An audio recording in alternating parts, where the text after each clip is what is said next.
తాకట్టు లేదే దమ్మిడి కూడా అప్పివ్వని ఈ కోటయ్య నోటు పత్రం లేకుండా నోటి మాట మీదే ఆ మహానుభావుడికి అప్పెందుకు ఇచ్చాడో తెలుసా?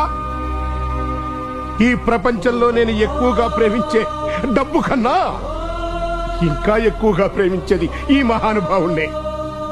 రేయ్ రేయ్, ఆయన నా ఇంటికొచ్చి నేను ఓడిపోయాను అని ఒప్పుకుని చెయ్యి దాచి నన్ను అప్పడిగిన రోజునే నేనిచ్చిన 5 లక్షలు తిరిగి రాకపోయినా పర్వాలేదని నిర్ణయించుకున్నాను. కానీ ఆయన ఓడిపోయింది మీలాంటి నీచుల చేతిలో అని తెలిసి ఆగలేక వచ్చి అడ్డుకున్నాను రా. అయ్యా అయ్యా, మీరందరూ ఆ మహానుభావుడి కోసం ఎలాంటి త్యాగానికైనా సిద్ధపడితే ఆయన కడుపున పుట్టి తలకొరిగి పెట్టాల్సిన ధర్మాన్ని కూడా వదిలేసి ఆ మహామనిషిని దిక్కులేని శవంగా వదిలేసి వెళ్ళిపోతాడండి. ఈ మహానుభావుడు చచ్చినా ఓడిపోకూడదని